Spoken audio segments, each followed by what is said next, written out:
दोस्तों नमस्कार, आप देख रहे हैं हेलो न्यूज वर्ल्ड। सोच बेहतर कल की। रविवार को हरियाणा के बावल कस्बा में कांग्रेस की हरियाणा मांगे हिसाब पद यात्रा पहुंची। दीपेंद्र हुड्डा इस यात्रा का नेतृत्व कर रहे थे। इस यात्रा में उनके साथ गुड़गांव से लोकसभा प्रत्याशी रहे राज बब्बर और रेवाड़ी के विधायक चिरंजीव राव भी शामिल थे। इस पदयात्रा के सफल आयोजन के बाद बावल नगर पालिका के अध्यक्ष वीरेंद्र सिंह महलावत के निवास पर सांसद दीपेंद्र हुड्डा ने पत्रकार वार्ता को भी संबोधित किया। आप देखते रहिए हेलो न्यूज वर्ल्ड, सोच बेहतर कल की। खबर अच्छी लगे तो लाइक करें, शेयर करें और नई खबरें देखने के लिए आज ही हेलो न्यूज वर्ल्ड को सब्सक्राइब कर लें।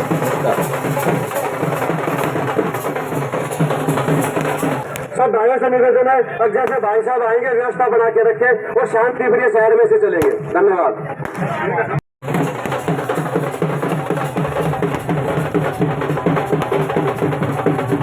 ये हमारा कांग्रेस पार्टी का एक अभियान, देशव्यापी अभियान हरियाणा मांगे हिसाब 15% हमने बीजेपी सरकार के लिए 10 दिन पहले चंडीगढ़ प्रदेश कांग्रेस मुख्यालय से हमने ये प्रश्न बीजेपी सरकार के सामने रखे कि इन 15 सवालों का जवाब दे भाजपा सरकार। देश में सर्वाधिक बेरोजगारी हरियाणा में क्यों है? देश में सर्वाधिक महंगाई हरियाणा में क्यों है? देश में सर्वाधिक अपराध दर हरियाणा में क्यों है? सबसे ज़्यादा भ्रष्टाचार घोटालों की ये सरकार क्यों साबित हुई? सारे जन विरोधी पोर्टल और आईडिया पहचान पत्र हरियाणा में क्यों आए? गुजरात में एक भी पोर्टल आईडी क्यों नहीं लागू हुई? अग्निवीर कौशल निगम के तहत पक्की नौकरी समाप्त होकर कच्ची नौकरी की देश की राजधानी हरियाणा क्यों बना? सारी कच्ची नौकरी जिसमें बिना रिजर्वेशन बाबा साहब के संवैधानिक अधिकारों को हर वर्ग से छीनते हुए पक्की नौकरी का अधिकार और उस पक्की नौकरी में आरक्षण का अधिकार, इससे वंचित करते हुए कच्ची नौकरी बिना रिजर्वेशन, बिना पेंशन, बिना मेरिट के हरियाणा को राजधानी बना दिया। वो क्यों बनाया? भाजपा काल क्यों किसान का काल बन गया? 750 किसानों की जान गई। दलित और पिछड़ों की इतनी घोर अपेक्षा, जैसे मैंने कहा कि पक्की नौकरी समाप्त, आरक्षण का अधिकार उन नौकरियों में जो समाप्त होगी वो साथ समाप्त, जो गरीब की सारी स्कीम चल रही थी, 100 गज के प्लॉट की स्कीम, वजीफे की स्कीम, वो स्कीम समाप्त हो गई। खेलों में नंबर 1 हरियाणा, आज नशे में नंबर 1 हरियाणा क्यों बन गया? ये सारे, और हर वर्ग को सड़क पे क्यों आना पड़ा? आपने देखा कोई ऐसा वर्ग नहीं जो सड़क पे ना आए। स्कूलों के बच्चों तक 5000 स्कूल मर्ज और बंद हो गए। स्कूली बच्चों को, पहली दूसरी तीसरी क्लास के बच्चों को धरना देना पड़े। तो किसी भी जन विरोधी सरकार का भी दिल पिघल सकता, लेकिन इनका नहीं। बच्चों से लेकर और बेटियों तक जिनको जंतर मंतर पे धरना देना पड़ा, उनको घसीटवाना का काम सरकार ने किया। किसान से लेकर कर्मचारी तक और आड़ती से लेकर शिक्षकों तक, सरपंचों तक, कोई ऐसा वर्ग नहीं इसको धरना ना देना पड़ा।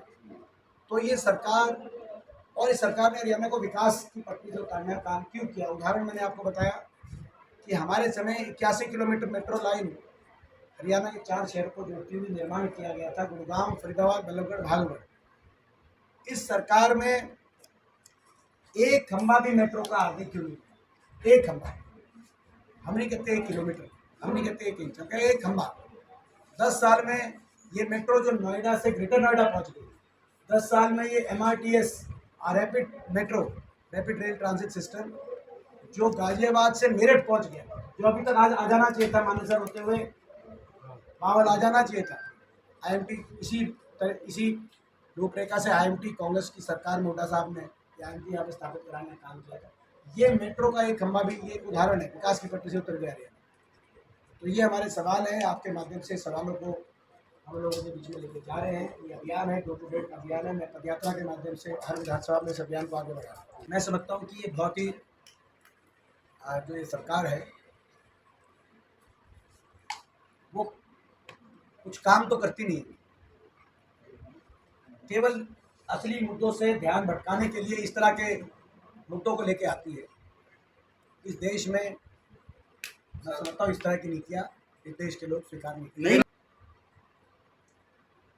ये जो ईडी और केंद्रीय जांच एजेंसियों की लगातार कार्रवाई का दौर हरियाणा पिछले 1 हफ्ता से, जब से हमारा ये अभियान शुरू किया है, उसके पैरेलल इनका भी अभियान शुरू हो,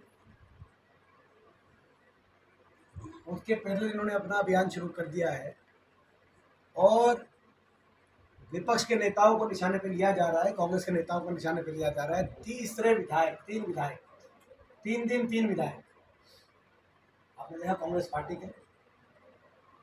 तो ये कोई नई बात तो नहीं है। इनकी कार्यशैली पिछले 10 साल से जांच एजेंसियों का राजनीतिक दुरुपयोग करके विपक्ष को निशाने पर लिया जा रहा है, पूरे देश में लिया जा रहा है। हरियाणा में ये कार्रवाई उसी का हिस्सा आप मानिए, लेकिन जहाँ जहाँ जांच एजेंसियाँ ज़्यादा सक्रिय होती हैं वो इस बात का संकेत होता है कि भाजपा चुनाव हारने जा रही है। तो हारने जा रही है तो मैं ये कहूँगा कि जहाँ जहाँ गए हैं, जिन जिन विधायकों के पास भी गए हैं, तो साथ में ये मुझे लगता है जीत का सर्टिफिकेट लेके जा रहे हैं, उनको दे के आ रहे हैं, मेरा ऐसा मानना है। तो ये हम कोई जो है कांग्रेस पार्टी इस तरह की जांच एजेंसियों की कार्रवाई से लोगों की आवाज़ उठाना बंद कर दे, ऐसा संभव नहीं है। ये बेटे हमारे भाई हैं, राजस्थान से विधायक हैं ललित यादव जी, आप इनसे पूछिए। राजस्थान में चुनाव हो रहा था विधानसभा, तो क्या राजस्थान में की जांच एजेंसियां नहीं पहुंच गई थी? सारे नेताओं को टारगेट नहीं किया गया था, सबके घर पहुंच गई। तो ये तो आप लोग भी जानते हो। जो पूर्व गृह मंत्री है उनका कहना है कि कांग्रेस के टाइम पर भ्रष्टाचार व्यापक था और बीजेपी ने खत्म तो ये सारे जो है केवल दुष्यंत चौटाला ही हुड्डा साहब के खिलाफ नहीं बोल रहे, अजय चौटाला भी बोल रहे हैं, नायब सिंह जी भी बोल रहे हैं। मैं सारे एक ही सवाल जवाब देता ना। नायब सिंह जी भी बोल रहे हैं, खट्टर साहब भी बोल रहे हैं, अनिल विज भी बोल रहे हैं। केंद्रीय गृह मंत्री आए थे महेंद्रगढ़ में रैली में, वो भी आपने देखा होगा, जो है वो भी बोल रहे हैं। ये सब हमसे बहुत प्यार करते हैं। तो सांसद महोदय आज आज बहुत प्यार करते हैं और सभी के निशाने पे हैं हम, कुछ तो हमें भी होगा दम। तो ये स्वाभाविक बात है, राजनीति में आज कांग्रेस की पक्ष में लहर चली हुई है, तो सभी कांग्रेस को निशाने पे ले रहे हैं। यानी आपके लिए विशेष प्रेम है उनका। प्यार है। जहाँ जहाँ आप ये सब बैठे हैं, एक बात बताओ, ये सभी कांग्रेस पार्टी के हुड्डा साहब के खिलाफ क्यों बोल रहे हैं? ये लोग अपनी भी बात रखते हैं। सांसद महोदय आज पीडब्ल्यूडी मिनिस्टर जो हैं उनसे हमारी बात थी, उन्होंने ये कहा कि कांग्रेस अपने कामों का हिसाब देने की बजाय हमसे 10 साल के जो काम है उनका हिसाब मांग रही है, तो वो जो है पहले अपना तो दें। क्या कहेंगे सर? देखिए, ये हमारी ये जो अभियान जब से शुरू हुआ है, भाजपा को बड़ी तिलमिलाहट हो रही है। 10 साल प्रदेश को बर्बादी के कगार पर ले आए और प्रदेश की जनता इनसे हिसाब मांग रही है, और ये कह रहे हम हिसाब नहीं देंगे। तो इस बारे में तो हम यही कह सकते हैं कि जो मंत्री जी जिनकी बात आप कर रहे हैं वो बावल का भी हिसाब दें। आज बावल में इतनी दुर्दशा क्यों है? आज जिस महकमे के मंत्री हैं, आज सड़कों का हाल देखो, आज वाटर सप्लाई का हाल देखो, दूषित पानी आ रहा है, पानी की निकासी की परिस्थितियां देखो बावल में। आप वाटर सप्लाई देखो, कितने खोल ब्लॉक के मैं गाँव आपको गिनवा दूँ यहाँ पानी नहीं आ रहा। बावल में आईएमटी कांग्रेस सरकार ने बनाई थी कि यहाँ पर हुड्डा सरकार ने कि यहाँ पे आईएमटी बने, बड़ा औद्योगिक केंद्र बने बावल, जैसे गुड़गांव मानेसर है। लेकिन 10 साल में कोई इंडस्ट्री आई हो तो आप बता दो। हार्ले डेविडसन की, एटलस की कितनी फैक्ट्रियाँ बंद हो गई या दूसरे प्रदेशों में चली गई यहाँ से, जो हमारे समय आई थी। हाँ, एम्स का आप देखो, 10 साल केवल घोषणाएं करी, काम क्या किया एम्स पे आप वो बताओ। 10 साल में बनाओ आप एम्स देखो। हमारे समय आपको याद होगा सब डिवीज़न बनने की जब बात आई, लोगों ने मांग करी, साहब ने घोषणा करी, शाम तक एमपी आ गया था जिस दिन घोषणा हुई। यहाँ सब डिवीज़न छोड़ो, तहसील छोड़ो, सब तहसील बने थी कि बिल्डिंग की रिपेयर की क्या व्यवस्था बताओ। आज वो जो मंत्री हैं वो पहले बावल का हिसाब दें, उन्होंने बावल के लिए क्या काम किया वो बताएं। लोगों ने उनको मौका दिया है, क्या लोग उनसे काम ही नहीं मतलब पूछ सकते बावल के कि बावल में क्या काम किया है? तो मैं समझता हूँ गृह मंत्री जी पहले अपना हिसाब दें। सर का सब आपको पता है, उत्तर भी आपको पता है। इनकी सौभाग्य की बात ये है, ये और देश के लोग भी समझेंगे, आप भी समझेंगे जो मैं कह रहा हूँ, ये काम चवन्नी के करते हैं, घोषणा 10 रुपए की करते हैं।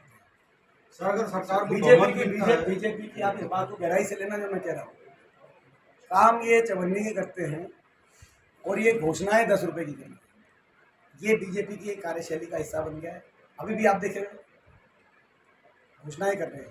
लगता है कि मैं समझता हूँ कांग्रेस की सरकार अगर आएगी तो प्राथमिकता हरियाणा के युवाओं को, जो आज देश में सबसे ज़्यादा बेरोजगारी की चपेट में है, देश में सबसे ज़्यादा नशा आज हरियाणा उसकी चपेट में है, हरियाणा के युवाओं को हरियाणा में अच्छे रोजगार के अवसर मिले, सबसे बड़ी प्राथमिकता कांग्रेस। बावल में 40,000 वोट बढ़ी है हमारी पिछली बार के मुकाबले। बावल में 40,000, कोसली में 45,000 और रेवाड़ी में भी 38,000, 36 या 38,000 वोट बढ़ी है पिछली बार में कांग्रेस को मिली थी। तो रेवाड़ी के तीनों विधानसभा सीटों पर मेहनत ना करी होती तो 1.25 लाख वोट बढ़ी रेवाड़ी में, तीनों विधानसभा सीटों पर कांग्रेस पार्टी की। हाँ, बहुत से कांग्रेस के कार्यकर्ता टिकट मांग रहे हैं। पार्टी के पक्ष में इतनी लहर होगी तो हर कांग्रेस का कार्यकर्ता भी टिकट आज ये मान रहा है कि किसी को भी टिकट मिलेगी जीत सकता है। तो कांग्रेस के बहुत से संभावित उम्मीदवार अपने प्रयास कर रहे हैं, मगर हमारी टिकट वितरण की पार्टी की अपनी प्रक्रिया है। ये भी ये दर्शाता है कि क्या अगर सरकार की तो मुख्यमंत्री आने वाले समय में देखिए सरकार कांग्रेस की प्रचंड बहुमत से बनने जा रही है।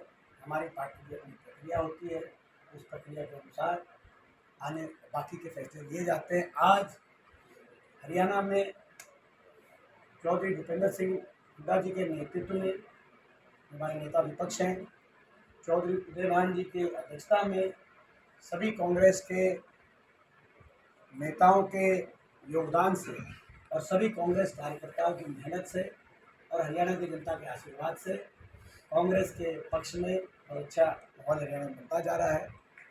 सांसद महोदय, बाकी हमारी प्रक्रिया होती है। धन्यवाद। हरियाणा मांगे हिसाब यात्रा आज बावल पहुंची।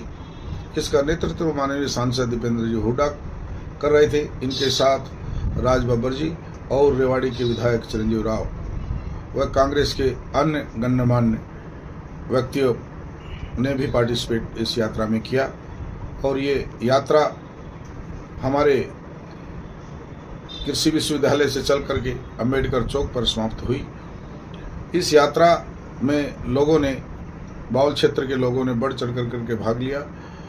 इस यात्रा को सफल बनाने के लिए मैं सभी, विशेषकर बावल क्षेत्र के निवासियों का और अन्य जो दूर दराज से जो लोग आए उनका अपने दिल की गहराइयों से धन्यवाद करता हूं, जिन्होंने इस यात्रा को सफल बनाने में अपना सहयोग दिया। जो पद यात्रा हरियाणा मांगे हिसाब के तहत हमारे महबूब नेता दीपेंद्र सिंह हुड्डा जी यहाँ पधारे, जो उनके साथ राज बब्बर जी भी और हमारे विधायक जो रेवाड़ी के हैं श्री चिरंजीव राव जी साथ थे।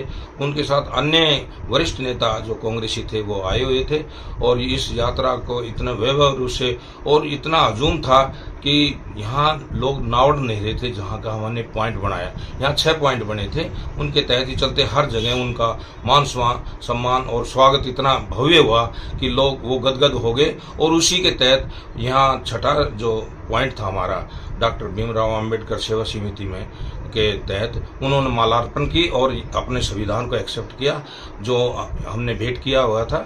और उसके तहत हम सबका शुक्रगुजार करते, छत्तीसगढ़ बिरादरी का शुक्रगुजार करते हैं कि उन्होंने इसमें इतना भव्य गर्मी होते हुए भी पूरा भाग लिया और इसको सफल बनाया। इसके लिए हम दिल की गहराई से धन्यवाद करते हैं।